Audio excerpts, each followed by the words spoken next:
ఉడిక. Right. మనకి ఇన్ని మంచినీళ్ళు ఎక్కడ దొరుకుతాయో, ఈ నీళ్లు తాగితే సాయంత్రం వరకు మనం ఉండగలం అని బతకొచ్చు. ఆ మంచినీళ్ళు ఎవరు సాయం చేస్తాడు అనుకునే స్థితికి మనం రాకూడదు. మా నాన్న నాతో చెప్పేవాడు, నాన్న నీకంటే ఎక్కువ చదువుకున్నవాడిని కాదురా నేను, నాకున్న చదువు ప్రకారం 18 రోజులు ఆహారం లేకపోతే మనిషి చచ్చిపోతాడంటారు. 17 రోజుల వరకు don't touch your hand to anybody. On 18th day you can beg, you can ask, otherwise you will die నాన్న అన్నాడు. ఒక్కొక్కరికి రోజుకి 3,000, 2,500 రూపాయలు తక్కువగా మన సినిమా ఇండస్ట్రీలో ఉండే వాళ్ళకి వర్కర్స్కి తక్కువ ఉండదు. Why can't you save 100 rupees or 200 rupees per day? మొత్తం అంతా ఖర్చు పెట్టేసుకుని మాకు ఆయన ఇవ్వలేదు, ఈయన ఇవ్వలేదు, ఈయన ఇంతే ఇచ్చాడు. అది ఆయన్నే బ్లేమ్ చేయటం లేదు, తక్కువ ఎందుకు ఇచ్చామని వాడిని అడగడం బ్లేమ్ చేయట్లేదు, ఎవడో ఏమి ఇవ్వటం లేదు అనుకునేవాడిని వీడిని బ్లేమ్ చేయట్లేదు.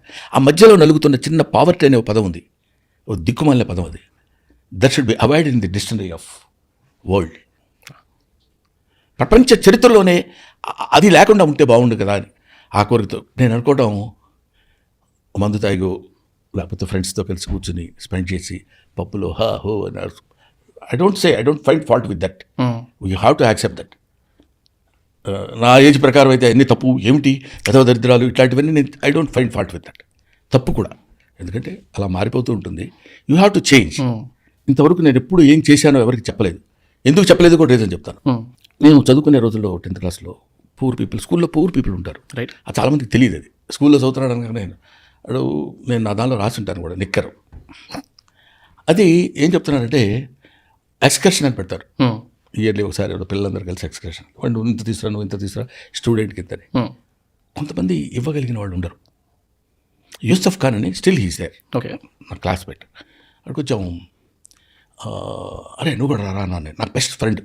ఎందుకంటే పావర్టీతో కూర్చొని నలుగురు పావర్టీ గురించి మాట్లాడుకునే స్నేహితులు వాడొకటి నాకు.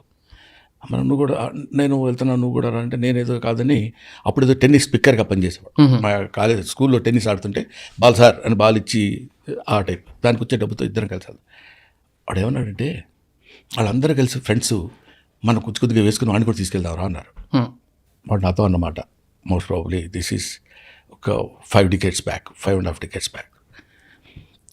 నేను వస్తాను రా, రేపొద్దున వచ్చిన తర్వాత మనందరం కలిసి వాడిని తీసుకెళ్ళాం కదరా అని నా గురించి వాళ్ళు డిస్కస్ చేసుకుంటే ఎక్కడైనా మాట్లాడకుండా నాకెందుకో కొంచెం ఇబ్బందిగా ఉందిరా, నేను రాను అన్నాడు. ఒకడి దగ్గర నుంచి మనం ఒక హెల్ప్ పొందగలుగుతున్నాము అంటే